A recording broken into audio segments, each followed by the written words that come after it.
You're listening to the Final Say Radio Show, a Rappaport Media production, with your host Brett Rappaport and co-host John Rappaport. David Azerrad, I want to welcome you to the Final Say Radio Show, and thank you so much for coming on here. And thank you for all the great work that you do, you and the folks at Heritage. Well, thank you for having me. Well, yesterday was the, and I wish we could have worked it out to have had you on yesterday, but I didn't think quick enough to set up the interview. But yesterday, September 17th, was the 227th anniversary of our beloved Constitution, or at least to me, I love it. Many others do, thankfully. Yes, well, sometimes I wonder if maybe not enough people are interested in it as much as they should be. That's a fair point. Not everybody loves it, but there's a fair amount of people who do. Yes. Anyway, it's funny. For years, I have ordered. I believe it comes like 50 at a time. I've ordered from the Heritage Foundation. I'll get a box of 50 of the pocket constitutions, and I've given them out for years. And it's a great resource for all the information that's in it. You know, the Declaration, the Constitution, the names of people who signed, and just some historical facts. So it's great. Think about how few pages there are to it, and how important it really is, and what an impact it has, and then compare that to, say, the healthcare bill, which is like thousands of pages plus tens of thousands of pages of regulations. That's an excellent point, and one of the ideas behind these pocket constitutions Heritage is not the only game in town when it comes to distributing them, is to remind citizens that the Constitution is a public document that belongs to all of us and doesn't just belong to Supreme Court justices or to lawyers. There has been a very pernicious idea that has injected itself into the national bloodstream over the course of the 20th century, namely that the Constitution is not a political document, but it's a judicial one, and that it really belongs to magistrates and lawyers and judges. They need to determine what it means, and it's beyond us. And that's clearly not the case. It's not what the founders had in mind. And as you pointed out, the whole thing, it's a readable, short, clear, accessible document that any citizen can read and get the basic outlines of. You don't need a PhD in jurisprudence. You don't need to have practiced law to understand it. And the Heritage Guide to the Constitution is meant to help citizens further reclaim the Constitution, if you want, by giving them a sense of what the framers thought the individual clauses meant, and giving citizens a sense of how the courts have interpreted and misinterpreted these various clauses over the years. Yeah, that's a great point. And, if we could just throw out a few examples of some of the misinterpretations or just conflicts, if you will, that we've had over the Constitution. Where do we even begin? Well, let's go with the biggest, most popular of recent time, and that would be the Affordable Care Act, which has been in the courts for many various reasons. It's not just one particular issue. But, essentially, and correct me if I'm wrong, but it was a bill that was to be sold as part of the Commerce Clause. And, of course, the argument in the court, that didn't hold up. However, it was upheld as a tax. Yeah. And I disagree with that, and I've argued with several lawyers over this point that I still think the Supreme Court was wrong, and I think that the head justice had really thrown us a curveball with that one. But one is, give us a little detail on that, and is it correct, the ruling that they actually ruled on? Well, look. I'm not a lawyer, so I'm not going to get into con law inside baseball, but let me one-up you on the question. So if you wanted to look at Obamacare from a constitutional point of view, the most egregious aspect is not the coercion of the states with Medicaid expansion. It isn't the individual mandate, and it isn't the fact that the law had to be rewritten as a tax in order to be justified. The most egregious aspect of the law from a constitutional point of view is that it's not a law. It doesn't say what you're supposed to do, what you're not supposed to do, and what the penalties affixed to the latter are. It is a colossal delegation of legislative powers to unelected branches of government to then issue regulations that will then constitute the law. So you remember the whole kerfuffle over the contraceptive mandate in Obamacare. Where did that come from? Our elected representatives didn't deliberate on this issue. They didn't write it into the law. That came from the Secretary of Health and Human Services, not one of our elected representatives.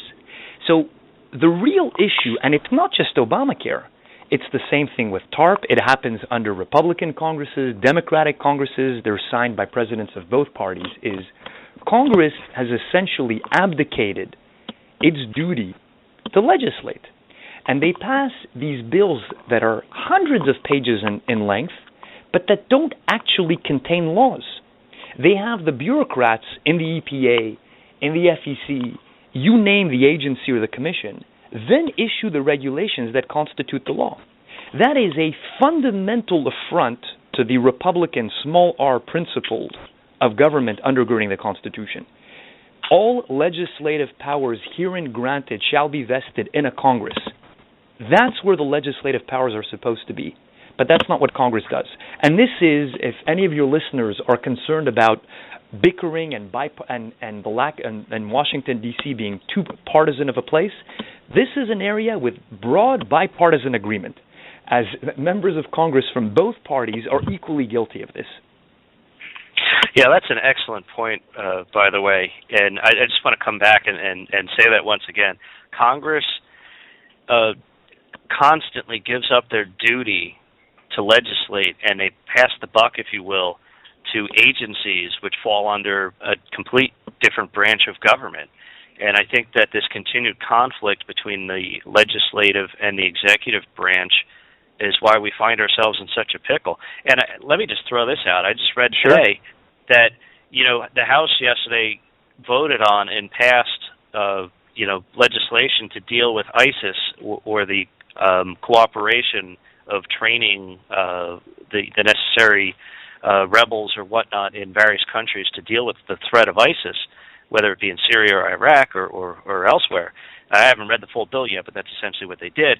And, of course, I read today that the Senate's not going to take it up until after the midterm election. So what does that tell you? That we have this significant threat, people's lives are on the line, but Congress, or one house of Congress, isn't willing to do their duty. They have to wait until after the election because it's about politics, not about their actual duty. So that, I think, is unacceptable. I'll agree with you. I think it would have shocked the founders less insofar as it's human nature. Hamilton says in Federalist 6 that men are vindictive, ambitious, and rapacious. That they would put partisan issues ahead of the common good would not have surprised the founders. What I think they would have not processed and did not at all anticipate is this delegation of powers to other branches. You said that it goes to the executive branch. That's not always the case. In many cases, the problem is that it goes into the fourth branch of government, the branch of government that doesn't have an article of the Constitution to describe it because it's not supposed to exist. And this is the branch of government that combines all three functions of government. So let me give you an example. The EPA issues regulations. They enforce regulations, and if you're not happy with an EPA regulation, you go before an EPA judge. So it's all three functions of government combined into one branch that it is not always clear who they're directly accountable to. In certain cases, like the EPA, they are nominally housed in the executive branch. But some of these other agencies, like the SEC, for example, are technically independent agencies that do not fall under the executive. So the real issue is that we have one part of government that is operating under the strictures of the Constitution and the framework that we studied in high school, in grade school, and in college with the three branches, and we've read the Federalist Papers. But parallel to that is the administrative state that really is not operating within a constitutional framework. That's the crux of the issue from a constitutional point of view. It's not the particular policies that get enacted by Congress. Are they too liberal, too conservative, too libertarian? Are we even operating within the constitutional system, or are we going off-roading? That's the analogy I like to give.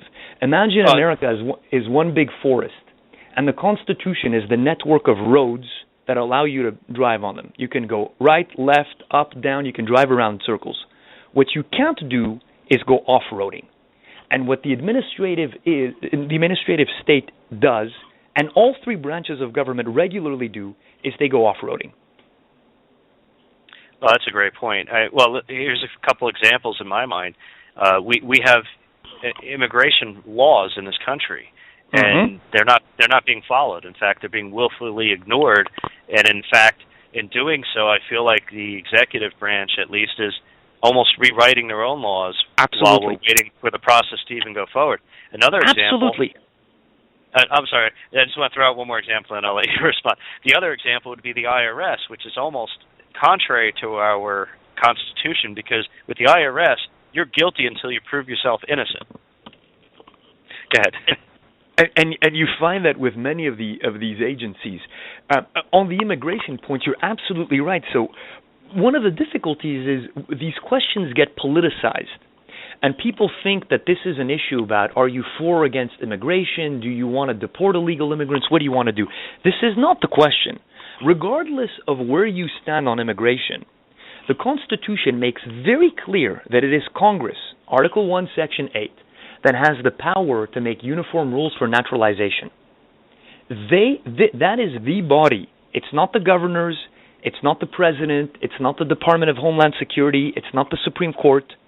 It's Congress. And Congress can vote to pass whatever laws it wants when it comes to immigration. They can say, everybody comes, you can have pro-immigration laws, anti-immigration laws, you name it. But that should be the place where the laws are made. And if a law doesn't come out of Congress, the president cannot unilaterally declare, well, you know what, I'm going to stop enforcing parts of the existing laws that I disagree with. And this isn't executive prerogative, right? The president can't enforce every last law in the book, and he can't prosecute every last criminal in America. There are only so many resources, and you need to prioritize. This is normal and happens under any president. That's not what happened in this case. What happened in this case is, in effect, saying, I'm going to stop enforcing parts of the laws that I disagree with. Not for constitutional reasons, but for policy reasons. Because Congress is not passing the laws I want to pass, I'm going to unilaterally amend existing laws. That is wholly outside the constitutional framework. Again, regardless of what your views are on immigration. Absolutely, and I agree with that. But so here's a question to you, David. So if we know that Congress is witnessing an administration, whether it be a Republican or a Democratic administration, not adhering to the Constitution or the laws of whatever laws there are, because not all laws are found in the Constitution. There are a lot of things that are created by the courts or just through the judicial process itself. But what do we do to get Congress to actually fulfill their duty of ensuring? Well, we have a formidable power at our disposal that I think we're too quick to take for granted. You vote the bums out of office.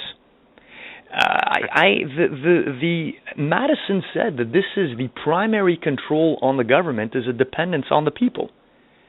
That we should hold them accountable. We should say that this is unacceptable. There should be broad bipartisan agreement that when it comes to the Constitution, which at the end of the day is neither a liberal nor a libertarian nor a conservative document, it's just a framework for making laws. It can produce pretty much any law that the people want, pretty much. We should all agree that these laws ought to be followed. And politicians who don't follow these laws ought to be punished. Part of the issue is I think the American people don't realize this because there's so much going on in Washington, D.C.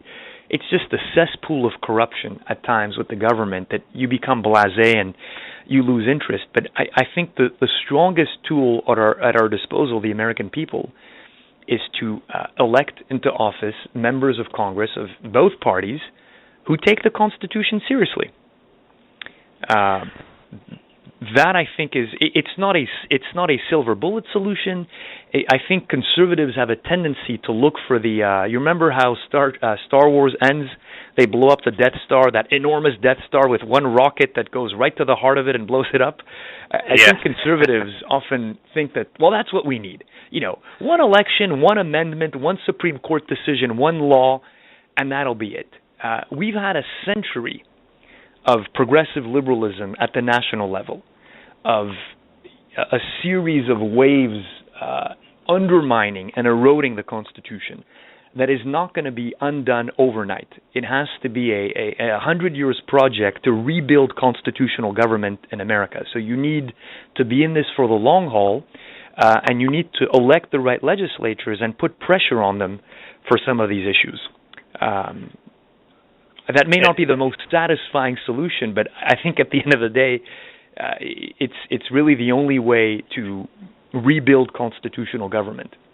Yeah, well, what you've said is actually the reality of what we face, and you're absolutely correct. It is, at this point, a little bit over 100 years of the progressive movement, which has worked very hard to dismantle, I believe, the Constitution and the very spirit of this nation. And it shows in a lot of the things that we see happening today with the out-of-control debts, the breakdown of our family, the social makeup of this nation, and so many other things. But, I would say this. I would add to what you said. I believe you're absolutely correct. We have to vote the bums out, as you said, or those who just simply aren't doing their job. But here's the problem. You have an approval rating of Congress, which is in the teens. They have historically had horrific approval ratings, but at the end of the day, when it comes to the voting booth, not everybody, but too many people go there and say, well, my guy's not the problem. I'm going to keep my guy in. It's the other guy who's the problem. Yeah. And you see too high of a re-election rate to send the bums back to Washington, if you will. And so I think here's probably the key, and I would think that you would agree. It starts with education. Not just educating people on the Constitution, but I think the progressive movement has worked towards changing the education in America to make people think that, well, the Constitution's irrelevant, it's outdated, and, well, the popular wordage and verbiage which is used. We have to change that. So that's undeniably true, and that's an even bigger effort because it's not just the ballot box. Yes. Look, we need an attitude adjustment. All of us do. I mean, one example that's close to my heart is, why is it that when we're considering presidential candidates, we ask them for their views on a host of issues who cares what the president thinks about education? Education is the quintessential, it's not even state issue, the quintessential local issue. It happens on the right and on the left. Every issue in America becomes a national issue. And too many of us expect Congress and the president to resolve all the issues. I mean, we recognize that we have personal issues in our private lives that thankfully we don't expect the government to solve for us. If no one wants to go with you to the prom, thankfully that hasn't become a national issue. But on all the political questions, people have this expectation that Washington, D.C. is the place to resolve all our issues, including the most contentious ones, when the Constitution was designed fundamentally not to do this. The Constitution recognizes how hard it is to build a national consensus on certain issues, and it therefore decentralizes government, keeps it close to the people, recognizing that there are only a few core issues on which we Americans must speak in one voice. Foreign policy is one of them. You couldn't have Texas declaring war on Mexico and then Alabama signing a peace treaty with Mexico. That would be chaos. So foreign policy is really one realm where that has to be addressed at the national level, primarily by the president. So if I had my way when we did presidential debates, we would have one four-hour debate on foreign policy, which is the president's primary responsibility, a secondary debate on what sorts of judges he or she would appoint to the Supreme Court, because judicial nominations are very important. And that's about it. And I wouldn't care what the president thought about education or how much television Americans are watching or what's going on in Ferguson. These are not national issues. So we need that attitude adjustment too, and I think part of it comes from education, civic educations in our schools, in our high schools, in our colleges. It's a combination of not teaching these core documents And when we do teach them, politicizing them in a horrible way and basically dismissing the founders for being racist, sexist, or you name it. But the main thing in many universities is you can do 4 years of college at some of our top universities and you'll never read a line of the Federalist. You'll never come across Tocqueville. You'll never have to read Washington's farewell address. I'd almost prefer, I would prefer a politicized reading than no reading whatsoever. At least you will have read the Federalist Papers at one point. Right. Well, I agree with that. And again, I refer our listeners to the Heritage Guide to the Constitution, which is an incredible resource. And not that they're related to you, but Hillsdale College has also done a fantastic job of putting literature out there with a lot of the founding documents and important documents to refer to. As you mentioned, various Federalist Papers or famous speeches or letters which were relevant, a lot of which Heritage covers all the time. And but I would say this. You mentioned foreign policy, and I agree with you. I think that's the main role, to provide for the common defense and to deal with foreign policy and trade issues. However, if you polled the American people, I think the last time I checked, it was something like 7 to 10% of people thought foreign policy was important to them. And so clearly, the American people need you're right, a complete attitude shift, a change in the paradigm to understand what the role of government should be and what the Constitution really stands for. And I would say this. I want to just mention one thing on education. Sure. I can't remember what state it was. It was either Kentucky, Kansas, or Tennessee that spent roughly about $5,000 a year per student on education for their K through 12. And here in New Jersey, where I live, we spend on average about, I think it's like 12 to 16,000 per student, and there's towns that actually spend upwards of 30,000 a year per student. If you forced, because of a federal law, say Kentucky, to spend what they spend in New Jersey, you would bankrupt that state, and in fact bankrupt many states. I don't even know how New Jersey handles it, because trust me, it's not easy paying some of the bills that we face here. But so you're right, it is local, and I think that just because New Jersey wants to do it, to force that upon all 310 million plus Americans is certainly not the spirit of the Constitution, or not even constitutional in my mind. Let me use one of the left's favorite words to describe what the Constitution is all about. The Constitution is about diversity. Federalism is a synonym for diversity. It's a recognition that this is an enormous country that spans an entire continent. As you said, it has 300 million people living here. How would you expect us to agree on everything? We're not supposed to agree on everything. Let Texas be a red state. Let Vermont, if they want, build their own version of Sweden in the Green Mountains. And let the American people vote with their feet. The genius of federalism is not that it's about states' rights. I mean, this is a term that I detest. States don't have rights, they have powers, and it makes it sound like the state governments are these noble, mythical unicorns and that the federal government is rotten.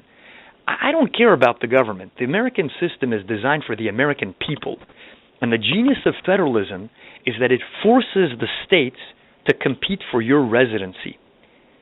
And it injects competition into government. It takes the genius of free markets, and the reason free markets work is because they're all about competition, and it injects that logic into government.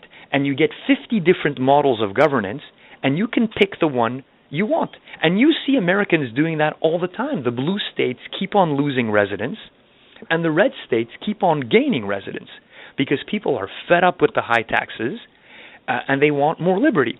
And the left tries on many of these issues to impose a one-size-fits-all approach. And then they complain about the fact that there's too much bickering in D.C. and that Congress is broken. The Constitution didn't create a Congress. It made it very hard to pass laws at the national level, because it said if you're going to get a law passed at the national level, you need a national consensus. And there is no national consensus on many of these issues, and therefore they should be dealt with at the state level. It's that simple. Let 50 flowers blossom. I agree with that, and that's a terrific point, because I believe the polling before the vote on the Affordable Care Act was something around 65 to 70% of Americans saying, "What are you doing? We don't want this." And yet they flipped it into a cover of a different book and passed it in the middle of the night and told us we'd find out what's in it after we passed it. Yeah. But that's an exact point. That was against the feelings and the consensus of the American people, and now we're paying the price. And, I don't want to sound all doom and gloom. One encouraging development I find is with the breaking up of the media monopoly, the fact that we don't just have 3 news channels and 5 newspapers that basically set the tone for the national conversation, the fact that there is grassroots reporting, so much grassroots activism, I think citizens can have a much better grip of what their members of Congress are doing. So instead of the old model being this guy seduces you with all his promises of what he's going to do for you once he's in Washington, D.C., and then you don't hear from him and it's quite hard to figure out how he's been voting, now there's, legislative scorecards are a dime a dozen by various groups, libertarian groups, conservative groups, you name it, that you can keep track of how members of Congress are voting. And when they come back for a town hall, you can ask some tough questions. I think citizens are much more empowered today than they were several decades ago, in part because of the Internet, the fact that this information is much more readily available. And I think that's a net gain for constitutional government because the citizens are more empowered. Again, terrific points. And like we both had said earlier in this conversation, that it took 100 years for progressivism to rip apart our Constitution. It's certainly going to take many years for us to continue to repair and get it back to where we feel it should be. But David Azerrad, do you have a Twitter handle that our followers could catch you on?